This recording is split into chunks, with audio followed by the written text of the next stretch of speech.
Senhoras e senhores, sejam muito bem-vindos a mais um episódio da TV Rally. Hoje a gente vai voltar a falar sobre condições das lavouras no campo. E quem traz as informações é o Vini, que até que enfim voltou pro escritório, né, Vini? Sei lá, deve ter feito uns 10 mil quilômetros mais ou menos, né, Vinícius? Por aí, foram 9 mil quilômetros aproximadamente e mais de 30 dias no campo. Bom, que bom ter você de volta pro escritório aqui para contar um pouco pra gente de o que você viu em cada uma das regiões.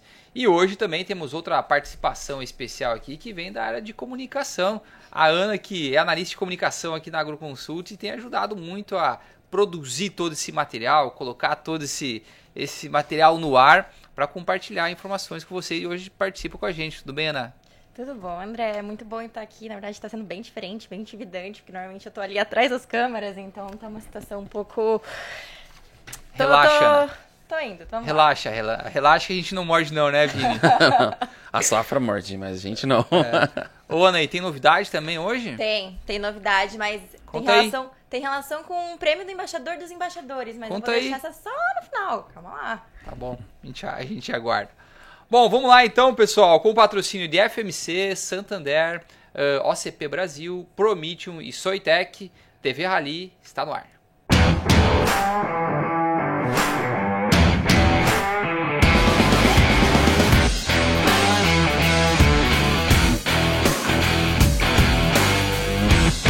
Bom, vocês sabem, né, que o Rally está completando agora 20 anos de história, então foi muita estrada percorrida, muitas histórias ao longo do Rally, e a gente está preparando uma ação, na verdade já começamos uma ação de comemoração para esses 20 anos, né, 20 anos tem que comemorar, então tem uma série de iniciativas que vocês vão começar a acompanhar aqui nas redes do Rally, até mesmo aqui na TV Rally.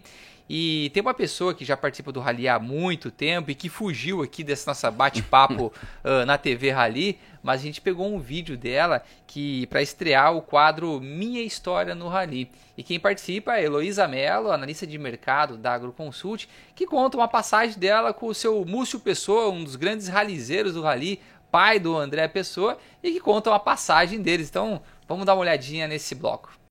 Não, eu posso contar do seu Lúcio, sim, porque na verdade, apesar de ninguém conhecer o seu Lúcio Pessoa, acho que é legal a gente falar do seu Lúcio, porque o seu Lúcio é o pai do André, que é o CEO da AgroConsult. Sempre no início de janeiro, o seu Lúcio ligava, e ele me ligava sempre, era pra mim, eu era escolhida. Ele ligava lá, Heloísa, qual que é a equipe que eu vou? E eu gelava. Ai, meu Deus do céu, aí eu já tinha que me preparar. Ligava para o seu Pedro Augusto para entender que o seu Pedro Augusto podia viajar na mesma época. O seu Pedro Augusto é um grande amigo do seu Lúcio. E aí os dois viajavam comigo e era muito gostoso. Os dois, eles eram assim, cadeiras cativas no Rally da Safra. E o seu Lúcio, ele tinha características fantásticas. Ele tinha a característica de ser o primeiro a chegar no café da manhã. Sempre. Ele era o primeiro a chegar no café da manhã. E todo mundo que chegava depois dele falava, boa tarde. Boa tarde, pra falar que ele estava chegando tarde, né? E teve uma ocasião que ele chegou mais tarde. Gente, foi muito legal, porque foi todo mundo, assim, foi um coral. Boa tarde, seu Lúcio. E ele ficou vermelho, assim, foi muito engraçado. Seu Lúcio é uma pessoa fantástica. Outra coisa que ele teve também, que a gente vivenciou, foi muito engraçado também. Ele sempre estava viajando comigo, no carro comigo, inclusive. E ele foi uma viagem que a gente fez, ele tava com uma sacolinha e ficou aquela viagem inteira carregando aquela sacolinha. E eu falava assim, moço, você não quer colocar essa sacolinha na minha mochila? Eu vou colocar essa sacolinha na sua mala? E a sacolinha com ele e tudo mais? E ele, viagem toda carregando a sacolinha. E no final era um presente que ele tinha levado pra mim, que era um bolo de rolo do Recife. Olha que bonitinho. E eu reclamando da sacolinha a viagem inteira. Mas foi uma experiência muito boa. Rapaz, esse Rally tem história, o seu Múcio mesmo. Eu fiquei lembrando aqui de várias histórias que eu podia contar dele, mas vamos deixar para uma próxima. Vini, 2 anos de Rally, tem umas histórias boas aí no caminho também? Tem algumas, além da diversidade de culturas que a gente encontra, né? Uma vez a gente estava viajando com um estudante e foi recente isso. E aí eu parei numa lavoura e ela estava bem jovem, a lavoura assim, e pedi pro estudante. Falou, dá uma olhadinha pra mim, vê se tem canivete, que é a vagenzinha da lavoura bem novinha, né? Aí eu olhei pro estudante, eu tava olhando a rota assim, de repente eu olhei pro estudante, o estudante procurando o canivete no porta-luva. O canivete não tá aqui não. Eu olhei pra ele e falei, não, cara, não é assim. Vocês nunca avaliaram lavoura de sagu safrinha? Essa aí não, Rapaz, essa não me pegou. Teve vários estagiários que a gente mandou avaliar a lavoura de sagu safrinha, ou pegar a escada pra avaliar as lavouras de amendoim. Tem vários casos como esse daí. Você não caiu em nenhuma dessas pegadinhas não, Ana, nesses 2 anos? Que eu descobri ainda não, né? Mas provavelmente devo ter caído. Mas achei engraçado que uma história que eu lembro, assim, quando eu entrei, né, na AgroConsult, eu fui direto mandada pro campo, assim, logo no meu primeiro mês, pra entender realmente que, né, produzir os conteúdos para as redes sociais, precisava saber do que eu tava fazendo e eu levei aquilo como se fosse um intensivão pra mim, né? Daí fiquei eu, o coordenador da equipe, tinha um fotógrafo também que viajava há anos no Rally e uma estudante de agronomia. Então tava todo mundo ali, sabia do que estava acontecendo. E eu não, dei uma estudada antes, olhei umas fotos. Fui preparada. Quase agrônoma. Quase agrônoma. Um mesinho ali, mas quase agrônoma. E daí eu entrei no carro todo animado, olhei pela janela e falei, meu Deus, isso que é uma lavoura de soja, né? Daí todo mundo começou a rir. Eu falei, gente, o que eu falei? O que eu falei? Daí quando que ele falou assim... O coordenador virou pra mim e falou, isso aqui é um pasto. Deu, ai, meu Deus do céu, meus estudos foram todos em vão. Mas, hoje, tive 2 intensivões já, porque foi este ano, foi quando eu entrei, então agora eu posso falar que tô quase... Mas você não foi nessa etapa do rally, você não foi de chinelo não, né? Não, eu peguei uma bota velha de casa. Teve esses casos também, de gente ir pro rally de chinelo. Esse eu fui avisada antes, tá tudo bem. Tá bom, muito bem. Ok, mas chega de papo furado aqui, vamos falar um pouquinho de safra, que eu acho que é o tema aqui que o pessoal quer saber, Vinícius. E você teve 30 dias intensivos, né, Vinícius? Você passou pelo leste do Mato Grosso, fez sudoeste e leste de Goiás, sul de Minas, Alto Parnaíba, fez Triângulo Mineiro e essa última semana tanto a região norte e centro do Paraná. Uma viagem tanto, hein, o Vini? Foi, de fato, uma viagem pelo Brasil que produz, né? É isso aí. E, Vini, dessas regiões aí, alguma coisa em comum ou que dá para destacar delas que você observou? O que a gente percebe de todas essas regiões em que eu passei foi que a produtividade dessas lavouras estão muito boas. Você não foi para o Rio Grande do Sul, né? Ainda não. Eu estava agendado para ir essa semana, mas aí fizemos uma troca de equipes, foi o Gil. Mas todas essas lavouras estão com uma produtividade muito boa. Chama atenção assim, a região do leste do Mato Grosso, né? Que teve um probleminha com chuva no começo da safra, então ficou mais cadenciado, aquele plantio mais pausado, plantava de acordo com as condições de umidade do solo, que preocupa um pouco para o milho safrinha, porque para tirar a soja e plantar o milho safrinha no calendário ideal. Mas apesar do atraso, boas lavouras também lá no leste. Lavouras, né? Muito boas lavouras no leste, com bons potenciais produtivos lá. Depois a gente vê o Goiás, que parte do Goiás adiantou um pouco do plantio, né, da soja. Depois sofreu um pouquinho com o veranico, mas mesmo assim, bons potenciais produtivos. A gente também. até falou no programa anterior aqui um pouco dessa condição de Goiás e destacamos muito também a região leste, né, que veio com um potencial bem interessante. Sim. O leste de Goiás está com um bom potencial produtivo. Chama atenção também a condição de sanidade daquelas lavouras, que estão muito boas. Quando a gente vai para o Minas Gerais, a gente tem aquela diversidade, né? E aí chama atenção o sul de Minas, que foi a primeira vez que a gente foi para lá avaliar essas lavouras de soja, porque a gente encontra lavouras de soja plantadas de 900 a 1.300 metros de altitude. Então são lavouras mais jovens, que alongam um pouquinho o ciclo, mas muito boas produtividades lá também. E lá em Minas, no programa passado, a gente falou muito da questão de chuva enquanto você estava lá, né? Inclusive, quando passava os vídeos de vocês lá, era chuva para tudo que é lado, atrapalhando o desenvolvimento da lavoura, que de uma certa forma alongou o ciclo também, e de novo a preocupação com o milho. Sim. Continua esse cenário. A gente parou para avaliar algumas lavouras e a gente encontrava lavouras que já estavam próximas da colheita, aguardando condição de umidade, né? E quando a gente vai avaliar aquele milho safrinho que foi semeado, a gente encontra muitas lavouras de sorgo, né? Por conta desse alongamento de ciclo, há uma substituição dessas lavouras, né? Ô Vini, e o Paraná, que foi a última semana que se percorreu, esse aí a gente estava curioso também para entender essa questão, como é que estavam as condições aí da região centro e norte. Eu sei que você gravou um vídeo, é isso mesmo? Vamos dar uma olhada? Bora dar uma conferida nele. A equipe 13 do Rally da Safra sai de Londrina para avaliar as condições das lavouras do norte e também do centro do estado paranaense. Entre os trechos de Campo Mourão até Louisiana, a gente encontra as lavouras mais produtivas. Também são as lavouras mais saudáveis. Por lá a gente encontra bom peso de grãos, também número de vagens e grãos muito interessante. Durante o trecho, a gente encontrou bastante lavoura com alta infestação de lagarta e também de vaquinha. Com isso, o potencial produtivo das lavouras pode ficar um pouco afetado porque reduz o índice de área foliar. Nossa equipe encontrou ao longo dessa semana algumas lavouras acamadas, que foi o resultado dos dias chuvosos e nublados próximos ao fim do ano, no momento em que a planta estava vegetando e outras entrando no estágio reprodutivo. Com isso, o acamamento veio acontecer principalmente quando os grãos começaram a encher. Grande parte das nossas avaliações aconteceram debaixo de chuva e de dias nublados. Com isso, o reflexo nas lavouras é a maturação um pouco mais longa e a dessecação também fica um tanto prejudicada. Para as duas regiões, tanto o centro quanto o norte, as lavouras estão com bom potencial produtivo.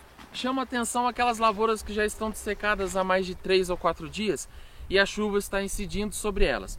Essas lavouras requerem atenção por possíveis danos nos grãos, porque as vagens já estão se desfazendo.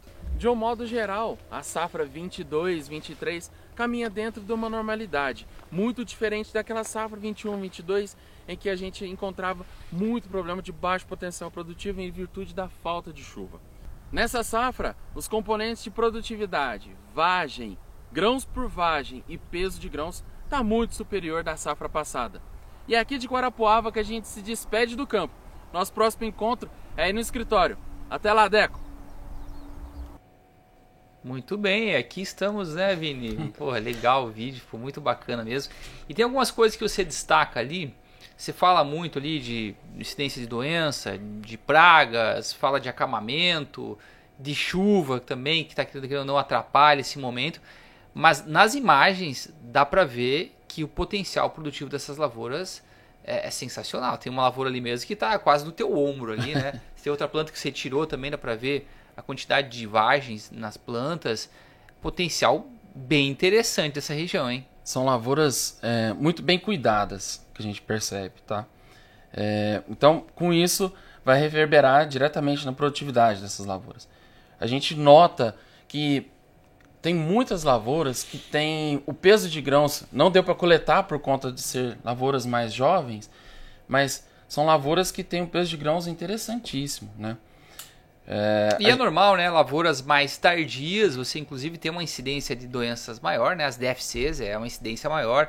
Acaba que até tem uma aplicação de fungicida a mais para essas lavouras, mas não quer dizer que não vão entregar, né? Acho que muito pelo contrário, pela condição aí, tem potencial de entregar muito bem. São lavouras que têm muito bom potencial produtivo, né? O que fica marcado, igual eu comentei no vídeo, foi a questão da incidência de vaquinha e de lagarta. Mas isso é normal acontecer quando já tem colheita acontecendo na região, porque essas vaquinhas, essas lagartas, elas vão migrando para essas lavouras mais jovens, né? Uhum. E aí preocupa um pouquinho com relação a essas infestações. Mas mesmo com essas altas infestações em parte das lavouras, o potencial produtivo está bem interessante. Vini, tem outros 2 aspectos que eu acho que vale a pena a gente falar aqui, que um diz respeito à qualidade de grão e outro a questão de clima, que foi algo que a gente já tratou aqui na semana passada, né? Clima chuvoso, longo ciclo, dificuldade de colheita. E quando a gente gravou na semana passada, o último episódio, a gente já falava de um clima chuvoso. E você voltou quando? Acho que foi domingo que você voltou para cá, né? Isso. Como é que foi o clima até então, até domingo? Continuou chovendo? Continuou? Andou um pouco mais a colheita? Porque os dados que o Valmir trazia lá de colheita, de avanço de colheita, eram os piores das últimas 5 safras. Sim. A colheita ainda está bastante atrasada por conta da chuva. Além dela estar acontecendo recorrentemente, ela tem acontecido com volumes intensos, né? Todos os dias das nossas avaliações foram com chuva, tá? Então, sempre, e coincidentemente... Naquele barro vermelho ainda, hein? E coincidentemente, essa chuva sempre caía pela manhã. E aí, ajudava a gente a ficar o dia inteiro molhado fazendo avaliação. Mas faz parte. A gente nota, quando a gente divide o estado do Paraná por regiões, o norte Ele tá mais adiantado, naturalmente mais adiantado, mas ele caminha bem devagarzinho com a colheita e com o plantio do milho safrinha. São solos muito pesados, né, muito argilosos, retém muita água. Então, uma máquina para colher, ela precisa de ter uma condição de solo para colher. Uma máquina para semear também precisa de ter condição de umidade de solo para semear. Diferente do Centro-Oeste, né, que você pega uma tarde de sol, você já consegue uma condição de plantio. Quando você vem para o sul do Brasil, não. Você precisa de mais tempo até conseguir secar as lavouras e você voltar com os tratos culturais. E é isso mesmo, porque eu encontrei com vários produtores, né, e a reclamação deles é assim: se der para entrar para fazer a colheita, se a chuva parar de madrugada, a gente entra colhendo após as 14. É o que dá. E foi isso que a gente encontrou no campo. Após o almoço, a gente via uma maior movimentação de maquinário pelas rodovias, mais máquinas entrando para o campo. O sol precisava esquentar, tirar aquela umidade, tanto da vagem, quanto do grão, quanto do solo também, para a colheita evoluir. Bom, seguimos acompanhando aí a condição do estado. Agora, o outro tema que eu queria tratar contigo é a questão de qualidade de grão, né? Porque à medida que você também avança o plantio com uma condição de bastante umidade, você começa a ter problema de qualidade de grão. E também de peso de grão, que isso faz parte da metodologia do Rally. Eu vi que você trouxe aqui algumas amostras aqui para a gente falar a respeito, mas peso de grão sempre foi uma variável muito importante na determinação da produtividade final. Nada adianta ser uma lavoura linda lá se de fato você não teve condição hídrica para dar peso no grão. Então, uma condição boa é quando você tem ali acima de 160 gramas por do PMS, né, para conseguir garantir boas produtividades. Qual foi a condição que vocês encontraram no norte do Paraná? É o seguinte, né? Vamos começar diferente. Eu vou pedir que vamos fazer uma aposta aqui, porque você avalia de umidade nessa amostra e nessa. E aí a gente vai tirar a prova aqui. Sabe, cara, que no começo do Rally a gente não tinha essas maquininhas que vocês tinham aí não, né, cara? Então a gente tirava a umidade, era no dente mesmo. No modo raiz? Modo raiz, cara, não é modo Nutella aí não, né? E de fato, tá bem úmida. Na minha época de ralizeiro de campo, né? Eu ia dizer que tava com uns 26 de umidade aí. Vamos testar. 26? Vamos testar então. O André apostou 26 aqui, vamos ver o que o nosso equipamento traz pra gente.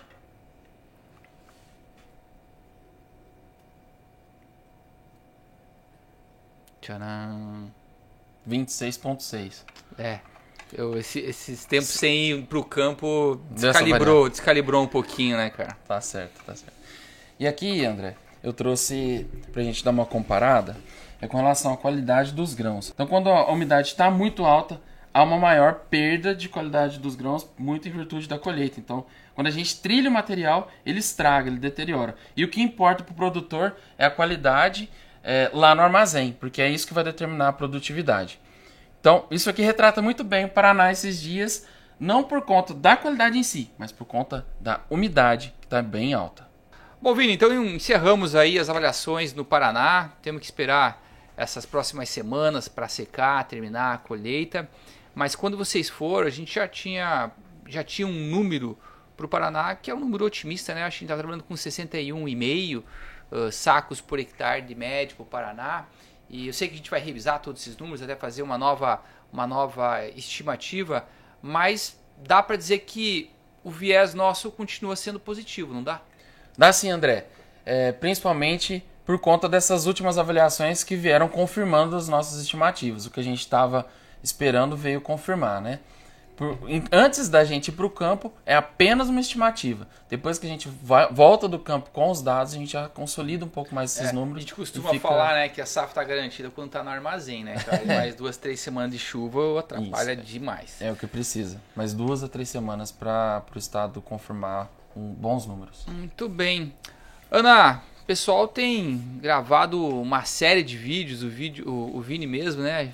Vimos o vídeo dele aqui, ficou sensacional, o pessoal pegou o jeito, e não é por menos, né? Porque também tem toda uma orientação aqui da equipe de comunicação, de como fazer os vídeos, e eu acho que essa combinação de uma boa produção com conteúdo de qualidade tem dado um retorno legal, né? Você que está acompanhando aí, o que dá para dizer já desse retorno desses vídeos que o pessoal tem feito? Não, tá dando um retorno sensacional. Inclusive, peguei uns números aqui do último relatório que a gente fez de fevereiro, né? Tipo assim, do que aconteceu esse mês. Já estamos com mais de 114.215 seguidores em todas as nossas redes sociais, que isso inclui Instagram, TikTok, YouTube e Twitter.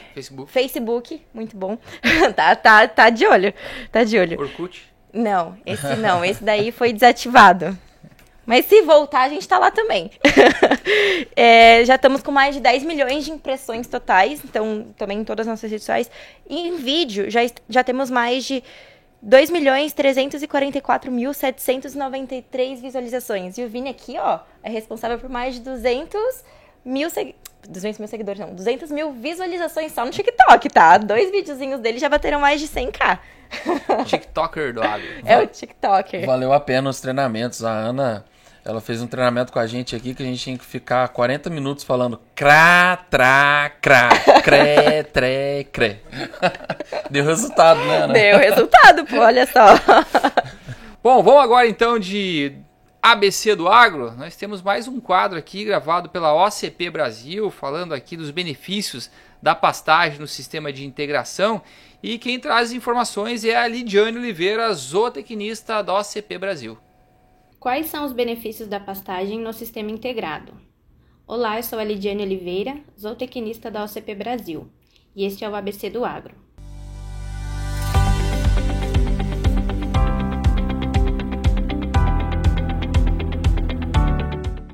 A produção integrada alicerça diferentes sistemas de produção agrícola, pecuário e florestal dentro de uma mesma área. Pode ocorrer o cultivo consorciado, rotacionado ou em sucessão, proporcionando interações entre os componentes de cada cultura, gerando benefícios mútuos. A integração lavoura-pecuária é um marco crescente no país, e a pecuária neste sistema possui uma vida útil, associada aos preparos da área para a recepção da lavoura no verão como a principal safra.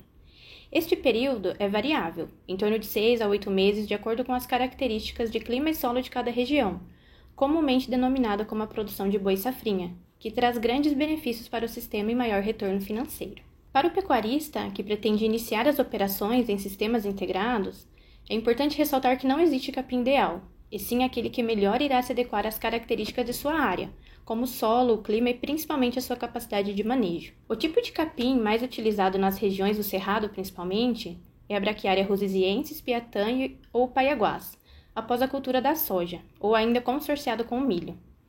No setor pecuário, a forma mais recomendada de iniciar esta operação é o consórcio da rosisiense com o milho, este para a produção de grãos, ou ainda a colheita de todo este material para silagem, e ainda assim terá uma boa cobertura de solo com o rebrote desta pastagem. As pastagens no sistema de integração se beneficiam muito com o resíduo da adubação da soja, impactando no seu vigor, principalmente para as braquiárias, as quais são consideradas de menor exigência em fertilidade do solo, além de outras vantagens para este sistema, como a produção da matéria orgânica, cobertura de solo, redução de plantas invasoras, melhoria da qualidade física, química e biológica deste solo, retenção de umidade e, consequentemente, uma maior produtividade. Segundo as pesquisas, um incremento em torno de 5 a 10 sacas de soja a mais por hectare. Outro grande benefício das pastagens é a capacidade de ciclagem de nutrientes, os quais serão disponibilizados gradualmente com a mineralização da sua palhada. Para o fósforo, especialmente, o qual é altamente vulnerável ao processo de perdas por fixação, retornará ao solo, de forma orgânica menos susceptível a essas perdas e com maior aproveitamento pelas culturas. A pastagem, quando bem manejada neste sistema, é produtiva e ainda mantém como resíduo aproximadamente 7 toneladas de matéria seca por hectare após pastejo, aumentando assim a matéria orgânica deste solo. Ainda neste sentido, o pastejo dos animais proporciona um estímulo para rebrote, dando origem a novas folhas de maior qualidade e também um maior desenvolvimento radicular, influenciando no acréscimo de produtividade das culturas subsequentes. Desta forma, o uso das pastagens traz grandes benefícios para o sistema de produção integrado, uma maior sustentabilidade e retorno econômico para a atividade como um todo. Gostou? Quer assistir mais conteúdos como este? Acesse agora mesmo o canal da OCP Brasil no YouTube. Espero você lá!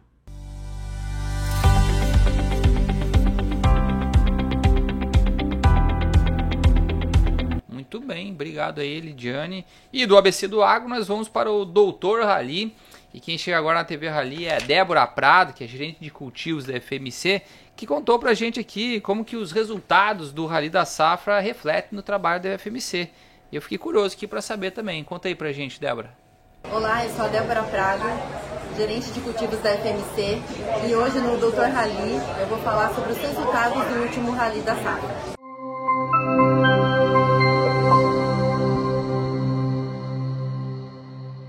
Estar ao lado do produtor e presente em todo o ciclo das culturas da soja e do milho é uma das grandes diretrizes da FMC. E é por isso que mais um ano a FMC está ao lado do Rally da Safra. O Rally, ele nos traz a oportunidade de estar presente junto com o agricultor, entendendo a realidade do agricultor e a necessidade de cada região. Então, nós tivemos situações no ano passado, onde nós observamos regiões que sofreram com excesso de chuva. Em contrapartida, outras regiões que sofreram com extrema seca. Também observamos diferentes níveis de adoção de tecnologia entre os agricultores. Então, o Rally, ele nos traz essa oportunidade de conhecer a real necessidade, e isso faz com que a FMC possa investir em soluções certeiras, em soluções que realmente vão agregar para a lavoura do agricultor. Então, nesse ano, a FMC já colocou no mercado 2 novos lançamentos de soja que são resultados desse último Rally da Safra observado. Nós trouxemos para a soja um novo herbicida, o Reator, que ele tem um controle muito efetivo de plantas daninhas e, além disso, ele é muito seletivo para a soja. Então, isso traz muita segurança para o agricultor fazer o seu manejo de planta daninha, que é algo tão importante e pode afetar diretamente a produtividade.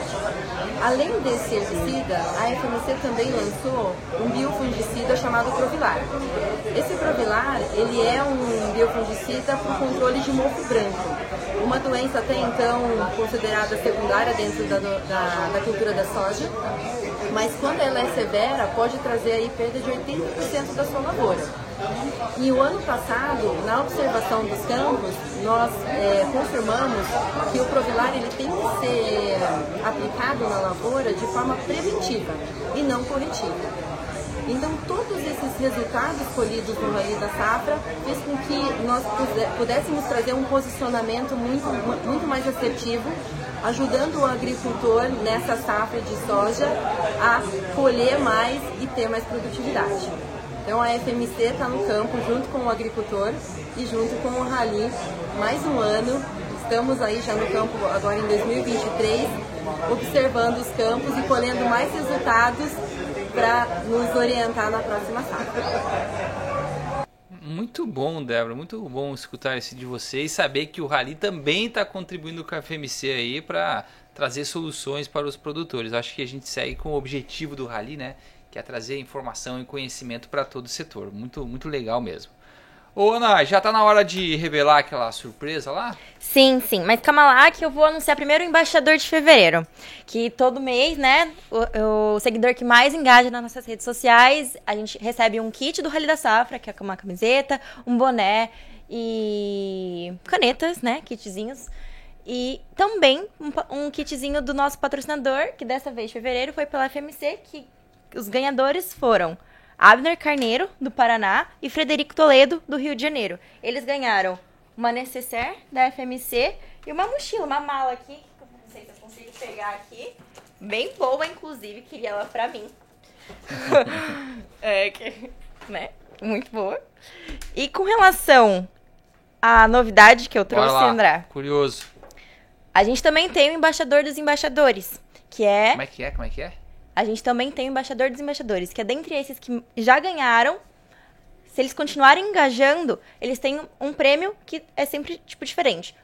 Ano passado foi a mochila do Rally, né? Que era única, especial. Esse ano vai ser um presente um pouquinho melhor, eu acho, pelo menos pessoalmente. Que é uma participação numa equipe de milho do Rally. Então, o embaixador dos embaixadores vai ter uma vaga pra estar no campo também, né? Não só acompanhando nas redes sociais, só, mas acompanhando no campo. Muito bom. Vai ganhar uma participação no Rally. Ó, e se for, então, o Abner, ele já usa até a mala dele. Pois é, né? Dá pra ir junto. Ó. Abner agora tá nas mãos dele.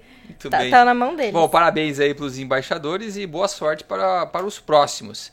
Vamos encerrar então? Vini, fica no escritório mais uns dias ou já tem viagem programada? Tenho viagem programada nos próximos dias, mas por enquanto a minha lavoura vai ser lavoura de planilhas e compilados do Rally. Porque o evento final do Rally tá quase aí, dia 21 de março, a gente traz as informações finais, né? E tem todos os dados do Rio Grande do Sul que a gente tá rodando agora, né? E avaliando as lavouras. Isso aí, temos a equipe rodando nesse momento lá no Rio Grande do Sul para verificar como que está as condições das lavouras por lá. Muito bem. Ana, alguma dica quente? Pro pessoal que tá querendo participar do Embaixador, engajem, que é assim que vocês conseguem. Então, curtir, comentar, compartilhar, é isso. Muito bem.